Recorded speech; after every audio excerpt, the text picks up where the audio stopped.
12년 전에 8월 첫째 주일날 우리가 갈산동에서 청라로 이사를 왔습니다. 12년 동안 많은 일들이 있었는데 오늘까지 이렇게 올 수 있었던 것은 하나님의 은혜인 줄 믿습니다. 너무나 감사를 드리고요. 제가 너무 힘든 순간들이 많아가지고 힘을 잃고 있을 때 주님께서 사랑하는 나의 종아 많이 힘들지? 예, 힘들어요. 네 힘으로 되는 게 있냐? 없어요. 모든 거 내게 맡길 수 있겠니? 당연히 맡겨드려야죠. 어차피 내가 이끌어 가는데 울면서 가지 말고 웃으면서 갈 수 있겠니? 이런 마음을 주시는 거예요. 그래서 그렇게 하겠습니다 이렇게 했는데요, 그런 가운데 말씀을 묵상하는데 제 심령 속에서 은혜란 찬양이 계속 불러지는 거예요. 우리가 너무나 잘 알고 있고 많이 부르고 있는 노래죠. 내가 누려왔던 모든 것들이, 내가 지내왔던 모든 시간이, 내가 걸어왔던 모든 순간이 당연한 것 아니라 은혜였소. 아침 해가 뜨고 저녁에 노을, 봄의 꽃향기와 가을의 열매, 변하는 계절의 모든 순간이 당연한 것 아니라 은혜였소. 내가 이 땅에 태어나 사는 것, 어린아이 시절과 지금까지 숨을 쉬며 꿈을 꾸는 삶 당연한 것 아니라 은혜여. 오후 예배 시간 이 찬양을 부르려고 준비를 해놨는데요, 모든 것이 은혜인 줄 믿습니다. 은혜 아니면 우리 살 수 없는 거죠. 얼마나 감사한지. 전도할 수 있는 거, 선교할 수 있는 거, 복음 전하는 것 얼마나 감사한 일인지 모르죠. 요즘 신문이나 방송에 보니까 교묘하게 마약이 너무너무 많이 들어오는 거예요. 이상하게 막 숨겨가지고 들어오는데 그걸 찾아내는 사람도 대단하지만 그 찾아지지 않고 들어오는 게 얼마나 또 많겠어요. 그래서 참 이게 보통 문제 아니다, 너무 걱정스럽고요. 그리고 포괄적 차별금지법이라는 것이 국회에 계류되어 있는데 이게 통과되면 큰일 나요. 여러분 자녀가, 아들이 결혼한다고 며느리라고 데려왔는데 남자를 딱 데려와서 결혼한다, 이거 보통 문제 아니잖아요. 그 틀렸다 하면 벌금 내야 돼요. 예수만이 답이라면 벌금 내야 되는, 이게 무서운 거예요. 이런 게 있기 때문에 우리가 깨어 기도해야 될 줄로 믿습니다. 이게 통과된 나라들이 전부 한국만은 제발 이걸 막으라, 교회가 일어나서 막으라 이렇게 얘기하고 있거든요. 제가 지금까지 살아오면서 제일 잘한 일이 하나 있다고 하면 예수 믿고 구원받은 것인 줄 믿습니다. 예수 안 믿고 구원 못 받았으면 얼마나 비참할까요? 예수님이 나의 주인 되시고 예수님이 나의 생명 되시고 나의 전부가 되심을 고백할 수 있는 것, 축복 중에 축복인 줄 믿습니다. 예수님을 그리스도라 하는데 그리스도란 말은 기름 부음을 받은 자. 누구에게 기름 부었냐? 선지자가 침식할 때 머리에 기름을 부었어요. 제사장 침식할 때 머리에 기름 부었어요. 왕이 침식할 때 머리에 기름을 부었어요. 구약 시대예요. 선지자는 하나님 만나는 길을 알린 자인데 예수님은 참 선지자로서 내가 곧 길이요 진리요 생명이다, 예수님 하나님께 나아가는 참 길 대신 예수님 참 선지자 되시고 예수 이름으로는 구원받잖아요. 우리가 알고 지은 죄 모르고 지은 죄 너무 죄가 많은 죄의 결과는 사망이고 죽음, 멸망, 지옥 가야 되는데 예수님 십자가에서 우리 죄를 대신 져주시는, 그래서 구약의 죄 문제를 해결할 제사장 침식에 머리 기름 붓는데 예수님은 우리의 죄 문제를 해결하신 참 제사장 되는 줄 믿습니다.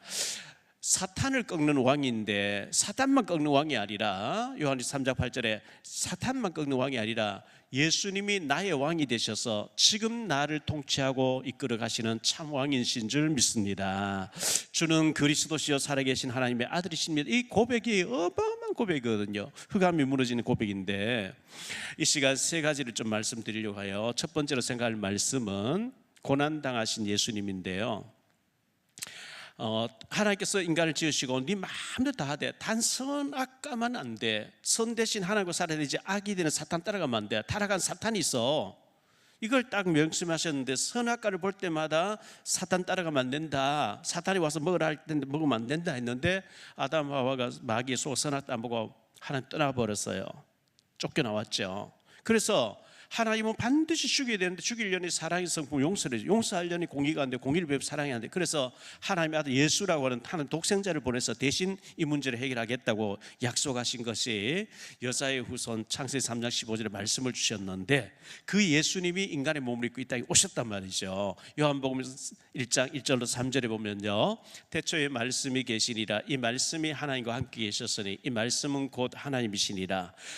그가 태초에 하나님과 함께 계셨고 만물이 그로 말미암아 지은 바 되었으니 지은 것이 하나도 그가 없이는 된 것이 없느니라. 우리 예수님은 창조주 하나님이시라는 거예요. 우주 만물 창조하신 하나님이시고요, 그분이 인간의 몸을 입고 이 땅에 오신 거예요. 마태복음 16장 16절에 베드로의 고백이죠. 주는 시몬 베드로 대답하여 이르되 주는 그리스도시요 살아계신 하나님의 아들이십니다. 세례 요한 같다, 엘리야 같다, 에레미야 같다 아니에요. 예수님은 유일하신 하나님의 아들이신 줄 고백되시기를 바랍니다. 요한복음 10장 30절입니다. 나와 아버지는 하나이시리라. 예수님과 하나님 아버지, 성부 하나님, 성자 하나님, 성령 하나님, 성삼위 하나님의 한 분이세요. 그래서 나와 아버지 하나이시리라. 빌립보서 2장 6절로 8절에 보니까요, 그는 근본 하나님의 본체시나 하나님과 동등됨을 취할 것을 여기지 아니하시고 오히려 자기를 비워 종의 형체를 가지사 사람들과 같이 되셨고 사람의 모양으로 나타나사 자기를 낮추시고 죽기까지 복종하셨으니 곧 십자가에 죽으심이라. 하나님 본체 되신 하나님이신 그분이 인간의 몸을 입고 죄인의 모양으로 우리 죄를 대신 짊어지시고 죽으시고 부활하신 그 예수님이 우리의 구세주이신 줄 믿습니다. 요한복음 20장 28절에 도마가 대답하여 이르되 나의 주님이시여 나의 하나님이 되십니다. 도마의 고백이 오늘 저와 여러분의 고백이 되기를 바랍니다. 우리 예수님은 나의 주님이시여 나의 하나님이신 줄 믿습니다. 그리고 예수님의 공생의 3년이 있었는데요, 예수님은 30년 동안 목수로 섬기시면서 가족들 부양하시다가 그 당시 30세가 돼야만 사회적으로 중요한 일을 할 수 있는 제도가 그래 돼 있었어요. 30세가 됐었을 때 공생에 대비하시 3년 동안 공생애를 사셨는데요, 어떤 일을 하셨느냐. 공생애 3년 동안에 마태복음 4장 23절에 보니까 이렇게 말씀합니다. 예수께서 온 갈릴리로 두루 다니시다 그들의 회당에서 가르치시며 천국 복음을 전파하시며 백성 중에 모든 병과 모든 약한 것을 고치시니. 예수님은 두루 다니시면서 천국 복음을 전파하셨어요. 그리고 가르치셨어요. 이 복음을 가르쳤어요. 우리가 복음을 자꾸 들어야 알잖아요. 복음을 가르치시고 약한 자들을 치유하셨다 이렇게 말씀하고 있어요. 복음을 계속 들으면 마음의 우울증도 공황장애증도 또 정신의 문제도 건강하게 치유될 줄로 믿습니다. 그래서 치유하셨다 이렇게 말씀하고 있고요. 마태복음 11장 28절에서는 예수님께서 수고하고 무거운 짐진 자들아 다 내게로 내가 너희를 쉬게 하리라. 인생의 여러 가지 무거운 짐, 눌리는 짐, 고통스러운 문제를 가지고 주님께 나와라. 주님이 해결해 주시겠다 이렇게 말씀하셨고요.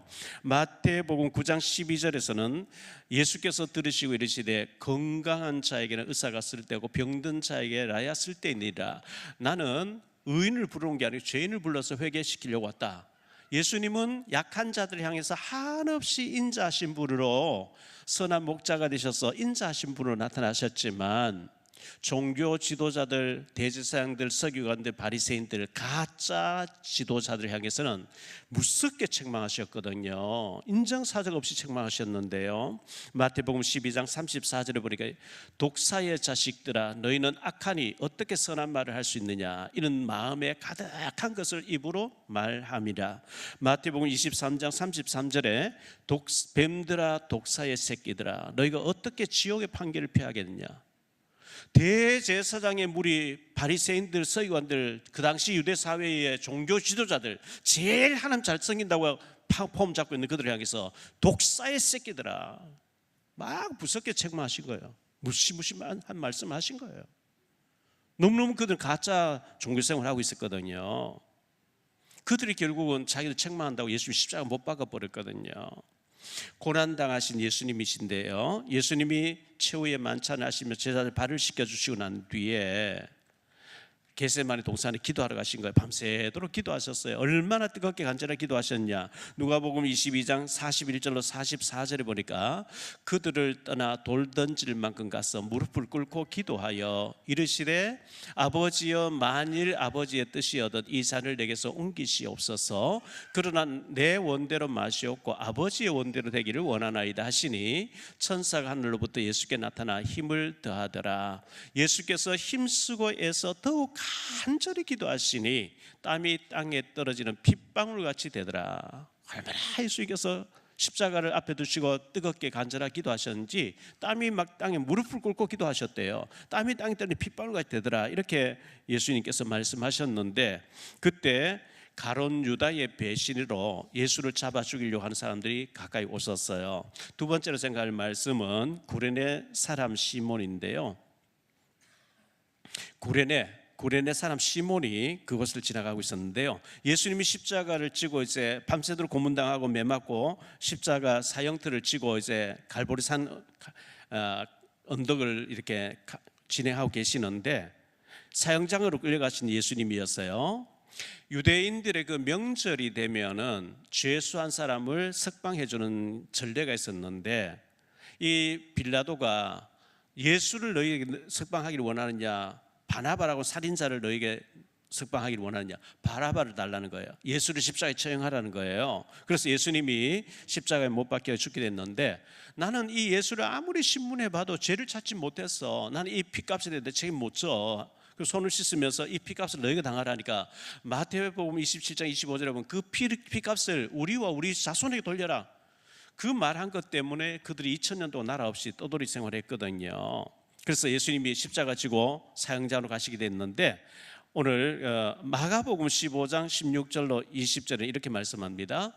군인들이 예수를 끌고 브라디도리온이라는 뜰 안으로 들어가서 온 군대를 모으고 예수에게 자색 옷을 입히고 가시관을 엮어 씌우고 경례하여 이르되 유대인의 왕이여 평안할지어다 하고 갈대로 그의 머리를 치며 침을 뱉으며 꿇어 절하더라. 희롱을 다한 후 자색 옷을 벗기고 도로 그의 옷을 입히고 십자가에 못 박으려고 끌고 나가니라.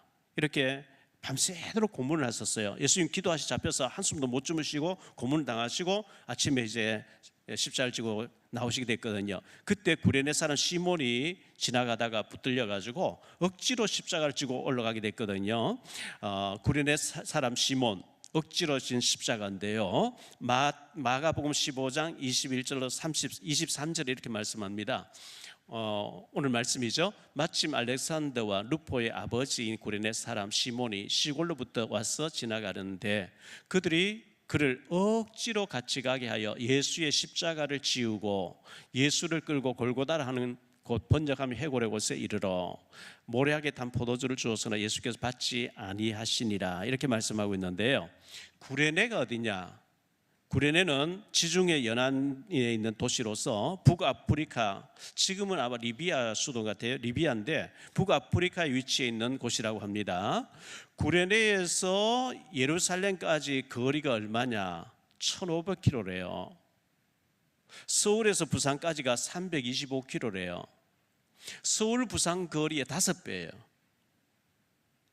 그 서울 부산까지 거리 5배에 그 구레네에서 예루살렘까지 하나님을 믿는 사람으로서 유월절 지키기 위해서 왔는데 어쩌면 몇 달이 걸렸을지 몰라요. 왜냐하면 그때 자가용 비행기 없었던 시절에 걸어서 온다는 게 보통 일이 아니거든요. 그 먼 길을 이 시몬이 온 거예요.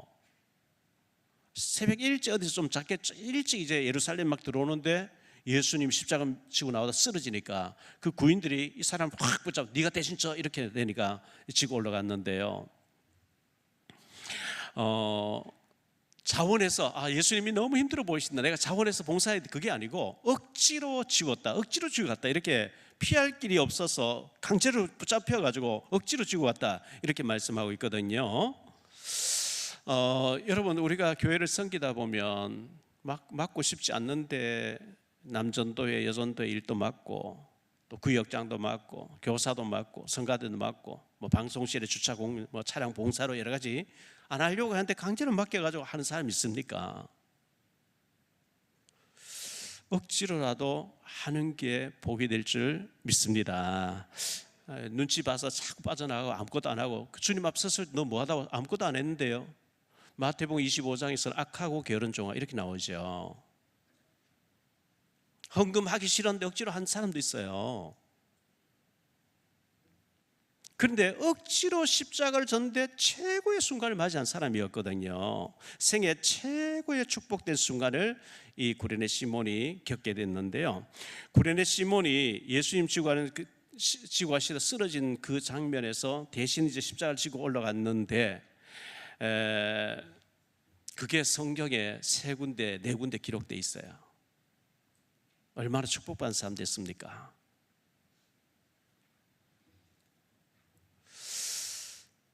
우리의 헌신이 하나님 보실 때에 정말 귀하게 보시게 되는 그런 축복이 있게 되시기를 예수 이름으로 축복합니다. 세 번째로 생각한 말씀은요, 시몬이 받은 축복인데요. 시몬이 받은 축복이 있어요. 억지로 십자가 지고 올라갔는데 성경에 그의 이름이 세 곳 기록되어 있었고 로마서에까지 네 곳에 기록이 됐어요. 마태복음 27장 32절에 보니까요, 나가다가 시몬이라는 사람을 만나매 그에게 예수의 십자가를 억지로 지워 가게 하였더라.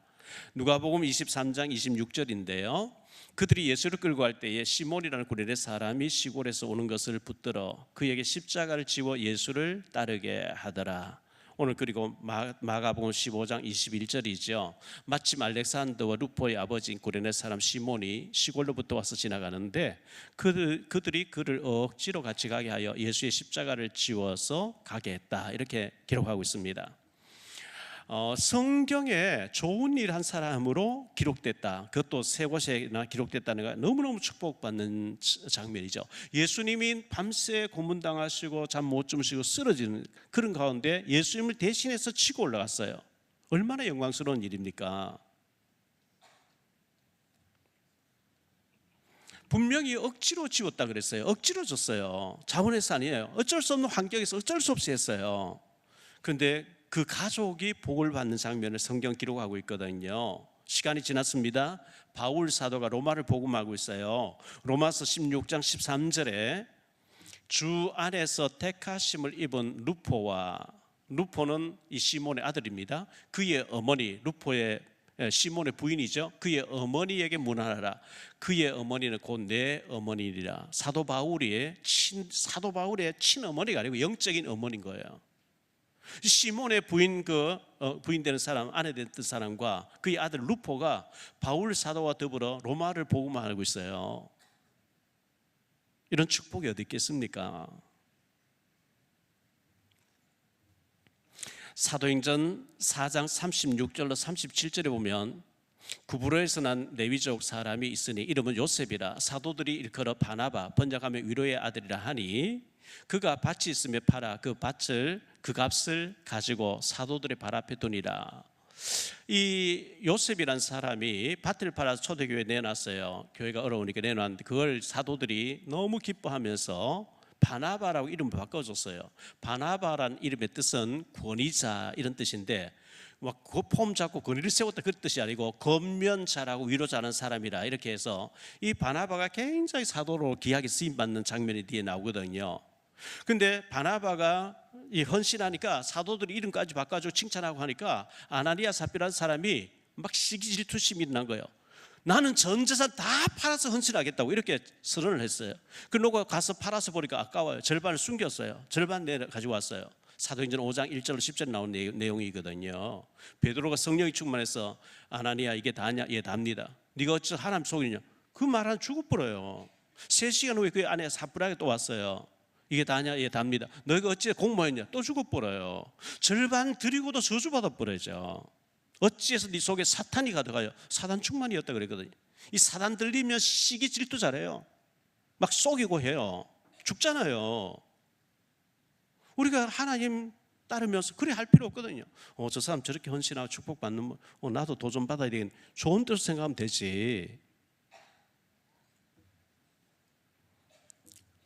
억지로라도 여러분 헌신을 하셔야 되는데요, 우리는 죄성이 강하기 때문에 안 하려고 하고요, 사단하고 친하려고 하고요, 핑계거리를 남에게 잘 전가시키려고 하고, 이게 우리의 죄성이 남아있어 그렇거든요. 주는 그리스도시요 지금 살아서 역사하시는 하나님의 아들이십니다. 계속 고백할 수 있게 되기를 바랍니다. 마태복음 10장 42절에 보면 이렇게 말씀합니다. 또 누구든지 제자의 이름으로 이 작은 자 중 하나에게 냉수한 것이라 주는 자는 내가 진실로 너희에게 이르노니 그 사람이 결단코 상을 잃지 아니하리라 하시니라. 복음 전한 자에게 물 한 그릇 대접해도 결단코 상을 잃지 않는데요. 마가복음 10장 29절 30절인데요.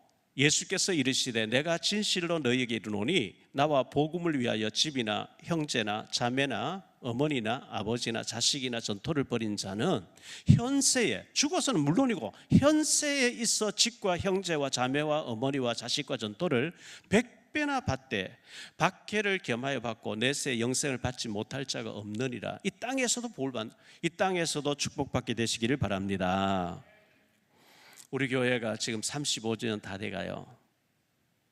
제 생각에 50주년쯤 됐을 때, 그때 우리 교회가 10년쯤에 이런 일이 있었고 20년쯤 이런 일이 있었고 30년 이런 일이 있었다. 그때 어떤 사람이 이렇게 헌신하더라, 어떤 사람이 이렇게 문제를 일으키더라, 다 기록될 거예요. 여러분의 헌신이 다 기록될 거예요. 이 구레네 시몬이 십자가 치고 올라갈 때 그걸 중요하게 성경은 기록하고 있거든요. 너무 귀한 헌신이었기 때문에. 우리 교회는 주님 재림이 오신 날까지 다음 세대를 키우고 북한 선교를 하면서 선교하는 일을 할 겁니다. 그 일에 여러분의 헌신이 축복으로 기록되기를 바랍니다. 결론적으로 말씀 맺겠습니다. 첫째, 결론의 첫 번째, 그리스도의 남은 고난에 동참하라 그랬어요. 그리스도가 다 이루었는데 뭘 또 동참합니까? 골로새 1장 24절이에요. 나는 이제 너희를 위하여 받는 괴로움을 기뻐하고 그리스도의 남은 고난을 그의 몸된 교회를 위하여 내 육체에 채우노라. 그리스도의 남은 고난이 있다는 거예요. 사도 바울 얘기예요. 어떤 남은 고난이냐? 복음 전하는 일, 제자 삼고 다음 세대 키우고 선교하는 일이 그리스도의 남은 고난이라는 거예요. 남들은 힘써서 헌신하는데 나는 눈치 보고 빠지고 헌신 안 하고 잘하는 게 아니에요. 절대 잘하는 게 아니에요. 두 번째로, 억지로 하는 헌신이라도 헌신을 하셔야 됩니다. 저는 정말 목사 안 되고 싶었거든요. 근데 뭐 하나님 저를 강제적으로 목사 되게 하니까 어쩔 수 없어요. 저 정말 헌신 안 하고 싶어도 하나님 뭐 강제적으로 헌신하게 하니까 저 지금까지 67년 살아오면서 다 드렸어요. 하나님께 다 드렸어요. 하나님 하게 하시는 거예요. 로마서 8장 18절인데요. 생각하건대 현재의 고난은 장차 우리에게 나타날 영광과 비교할 수 없다. 우리가 헌신하는 것과 고난과 받을 축복은 비교할 수 없다고 이렇게 기록하고 있어요. 세 번째, 시몬의 가족이 받았던 축복을 우리도 받게 되시기를 축복합니다. 시몬의 아내가 바울의 영적인 어머니가 되어 있고 그의 아들 루포가 바울과 더불어 로마를 복음화했던 36명단이 로마서 16장 기록되어 있는데 거기에 이 루포가 나오는 거예요. 그의 어머니가 나오는 거예요. 시몬의 아내, 시몬의 아들이 나오는 거예요. 얼마나 축복받았습니까? 바울 사도가 생을 걸고 목숨 딱 내놓고 로마를 복음한 36명의 그 제자들 속에 이 가족들이 들어가 있다는 거 얼마나 축복인지 모르죠. 그러면 오늘 말씀 가운데 알렉산더가 나오잖아요. 알렉산더, 마침 알렉산더 루포의 아버지인 구레네 사람 시몬 했는데 알렉산더란 사람은 어떻게 됐는지 한번 보겠습니다. 사도행전 19장 33절에 보니까요, 유대인들이 무리 가운데서 알렉산더를 권하여 앞으로 밀어내니 알렉산더가 손짓하며 백성에게 변명하려 하나 바울 따라다니면서 이렇게 변론하려고 했다는 거예요. 그런데 시간이 지났어요. 디모데전서 1장 18절 20절에 보니까 아들 디모데야, 바울이 영적으로 아들 디모데에게 얘기하죠. 아들 디모데야, 내가 네게 이 교훈으로서 명하노니 전에 너를 지도한 예언을 따라 그것으로 선한 싸움을 싸우며 믿음과 착한 양심을 가져라. 이는 어떤 이들은 이 양심을 버렸고 그 믿음에 관하여는 파선하였느니라. 그 가운데 후메네오와 알렉산더가 있으니 이 시몬 옆에 있던 알렉산더라는 사람이 믿음이 파손돼 버렸다는 거예요. 믿음 파괴해버렸어요. 믿음 떠나버렸어요. 그래서 내가 사탄에게 내준 것은 그들로 훈계를 받아 신성을 모독하지 못하게 하려 함이라. 한때 충성한 사람인데 믿음에 파손해가지고 사탄에게 잡힌 자가 됐다. 디모데후서 4장 14절 15절이에요. 구리 세공업자, 이 알렉산더가 구리 세공업자였대요. 구리 세공업자 알렉산더가 내게 해를 많이 입혔음에 주께서 그 행한 대로 그에게 갚으시리니 너도 그를 주의하라. 그가 우리 마을을 심히 대적하였느니라. 비참하죠. 바울 사도 옆에 구린의 시몬, 이 시몬 옆에서 이렇게 같이 다니다가 한때는 바울 따라다니는 사람인데 바울이를 너무 이제 괴롭게 만드는 사탄의 도구가 됐다, 이렇게 기록하고 있어요. 알렉산더처럼 되지 마시고 주님 일에 동참해서 축복을 사람으로 남는, 그리고 후손들이 축복받는 역사가 우리 모두에게 있어지게 되기를 예수 이름으로 축복합니다. 기도합니다. 주님 감사합니다. 예수님을 만난 사람 구레네 시몬이 예수님이 가장 힘들어 쓰러지실 때 대신 십자가를 지고 올라갔는데, 지고 올라갈 때는 힘들어서 속으로는 원망하고 어찌 나는 재수 없냐고 이렇게 생각했을지 모르지만, 그의 예수님을 헌신한 것이 성경 4군데나 기록되면서 그 자녀들까지 복을 받고 있는 성경을 보여주고 있습니다. 우리의 헌신과 믿음이 이런 축복이 되어지게 하시옵소서. 알렉산더 같이 믿음에 대해서 파손되어지고 사탄에게 잡혀서 하나님의 일을 크게 방해하는 자가 되지 않도록 우리에게 은혜를 더하여 주옵소서. 주 예수 그리스도 이름으로 축복하며 기도하옵나이다. 아멘.